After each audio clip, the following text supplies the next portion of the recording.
자, 24조 철도 부채의 처리입니다. 철도 부채의 처리는 그 철도 자산의 처리하고 비슷한 구조라고 생각하시면 쉽습니다. 1항 부채의 구분. 국토부 장관은 기재부 장관과 미리 협의하여 철도 부채를 다음 각호로 구분한다. 철도 자산의 구분에서도 국토부 장관이 철도 자산을 구분할 때 기재부 장관과 미리 협의해서 구분한다고 되어 있었죠. 동일한 기준이라고 생각하면 되고요. 1호 운영 부채가 있고요. 2호 시설 부채가 있고 3호 기타 부채가 있습니다.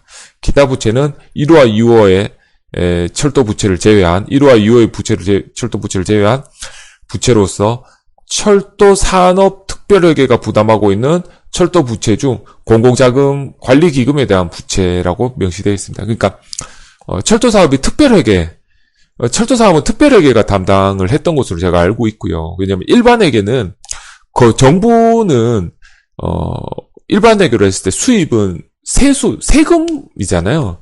하지만 철도는 직접 수입이 있죠. 매표를 해서 표를 팔기 때문에. 그래서 특별회계로 관리를 했던 것으로 제가 알고 있고, 특별회계로 부담하는 특별회계 중에서, 가지고 있는 부채 중에 공공자금 관리기금에 대한 부채. 그러니까, 철도청이 스스로 만든 부채가 아니라, 이제 공공자금 관리기금, 연금이나 기금처럼 공공자금을 공공사업자금으로 활용하고 있습니다. 그러니까 그에 따라서 발생된 부채는 운영부채나 시설부채로 다시 부채를 주는 것은 맞지 않다라는 의미라고 저는 이해를 했습니다.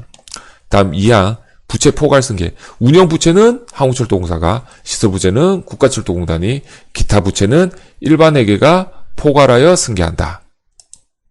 네. 그래서 기타 부채 여기에 말했던 이런 부분은 이것을 이제 특별회계였던 철도공사나 국가철도공단으로 이관시키는 맞지 않다고 보고 일반회계가 포괄 승계한다라고, 아마 이거는 이제 국가에서 이제 승계한다는 뜻으로 저는 이해를 했습니다. 3항 절차. 철도청장 또는 고속철도건설공단 이사장이 철도 부채 인계하고자 하는 때 인계 관한 서류 작성하여 국토부 장관의 승인을 얻어야 된다고 되어 있습니다. 자산하고 똑같죠. 다음 인계 시기 및 평가 방법, 평가 기준일. 대통령이 정한다고 되어 있고요. 대통령이 보면 철도 부채 인계 시기는 자산하고 똑같이 철도공사의 운영 부채 인계받는 시기는 한국철도공사의 설립 등기일, 국가철도공단은 2004년 1월 1일, 일반회계가 기타 부채 인계받는 시기는 2004년 1월 1일로 되어 있고요. 철도 부채의 평가 기준일은 인계일의 전일, 철도 부채의 평가 가액은 평가 기준의 부채의 장부 가액 이렇게 되어 있습니다.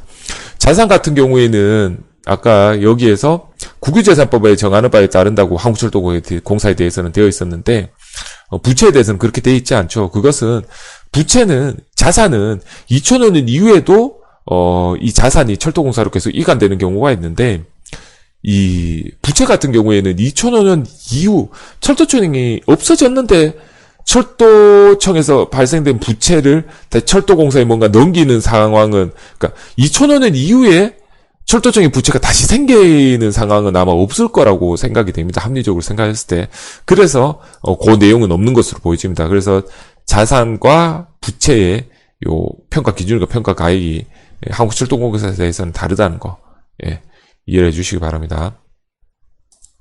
다음 25조 고용승계입니다. 한국철도공사, 국가철도공단은 철도청 직원 중 공무원 신분 계속 유지하는 자를 제외하고 포괄승계한다.